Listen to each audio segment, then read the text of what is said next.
The real cost of retirement goes beyond basic living expenses. You need to include inflation, healthcare costs, and unexpected expenses. Your average spending gives you a starting point, so start with your current expenses. Track your expenses for a few months at least. Create a realistic budget and then project retirement spending changes because things do change. Account for expenses that will be eliminated, like commuting, work clothes, and work meals. Some expenses will be reduced, like housing if your mortgage is paid off. And some will increase. Healthcare, maybe travel or your hobbies. Only you know your planned retirement spending. A budget for retirement includes housing. This is often the biggest expense, even for people with a paid-off mortgage like me. It includes property taxes, insurance, utilities, maintenance, major repairs, and possible renovations for aging in place. I found this cool "How long will things last in your house" graph from the National Association of Builders.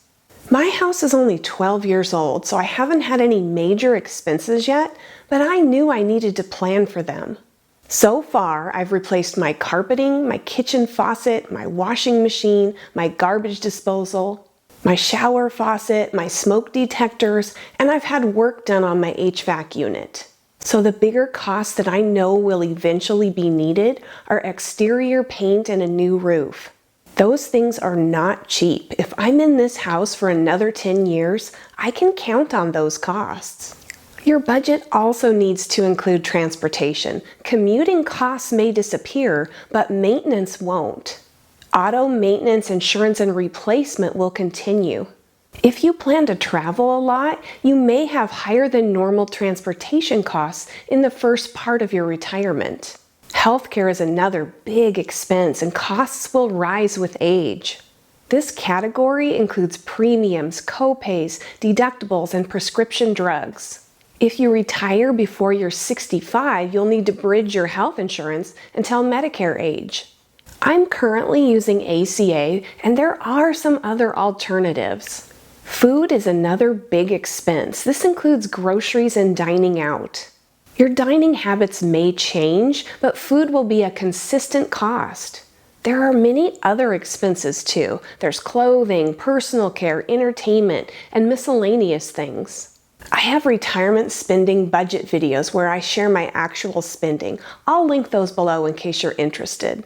These videos have a link for a budget spreadsheet. But there are unexpected costs in retirement. This is what you need to plan and watch out for. Several things can significantly increase your expenses beyond your normal budget. This could devastate a retirement plan if you're not prepared. I'm going to share 5. Number 1 is inflation. Inflation reduces your purchasing power over a 30-year retirement. Healthcare costs in particular tend to outpace general inflation. It's rumored, for example, that healthcare costs next year are going to go up from 18 to 20%. My personal plan for inflation is linked to my portfolio growth. My small $800 pension has a cost of living adjustment, and Social Security will too when I start that. I'm hoping to average 7% returns from my portfolio. That way, if I pull out 3.5% or less, then I have 3.5% to cover inflation. And this is without touching the principal. Currently, I've only been pulling about 2.6%. But I may pull more than that in the future. This is the reason we need some risk in our portfolio so we can outpace inflation. Number 2 is taxes. That's another big one. Taxes don't end in retirement. Income from traditional IRAs, 401ks, pensions, and Social Security is often taxable. I know there's a current bill that's eliminating taxes on Social Security, but things change all the time. Required minimum distributions from traditional accounts begin at age 73. This can push you into a higher tax bracket. At my modest income level, I won't have to worry too much about taxes, RMDs, or IRMA Medicare charges. But you might, depending on your income. Retirees with higher incomes get hit the hardest with taxes. Planning ahead and having a good portion of your nest egg in after-tax accounts can help tremendously. I have a video about taxes in retirement that I'll also link below. Number 3 is long-term care. Long-term care is another big one and often a touchy subject. No one wants to think about long-term care, but long-term care is often one of the most significant costs in retirement. Neither Medicare nor standard health insurance covers long-term care. Services like assisted living or in-home care can cost hundreds of thousands of dollars. Medicare does provide benefits for short-term care following a qualified hospital stay. They'll cover a maximum of 100 days per benefit period. Both of my parents needed this kind of care, but neither of them ended up needing long-term care. You need to do your own research and decide what kind of long-term care coverage you might need. I'm personally doing something unconventional that wouldn't work for everyone. I'm single and that makes a big difference. I personally decided not to get long-term care insurance. I'm not suggesting that you do that. I'm just sharing what I'm doing.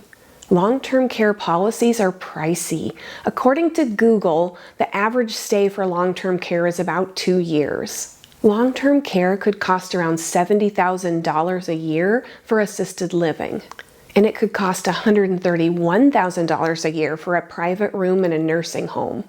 That varies a lot in different states, so you might want to do some research for your own area. Some states are significantly more expensive than others. So that's between $142,000 or $270,000 for 2 years. If I ended up in long-term care, I could sell my house and that would cover up to 3 years. My house is paid off and currently worth $375,000. But if I don't end up in long-term care, then my children get to sell my house and keep all of that money. Long-term care insurance could cost between $1,700 and $7,200 a year, according to Google.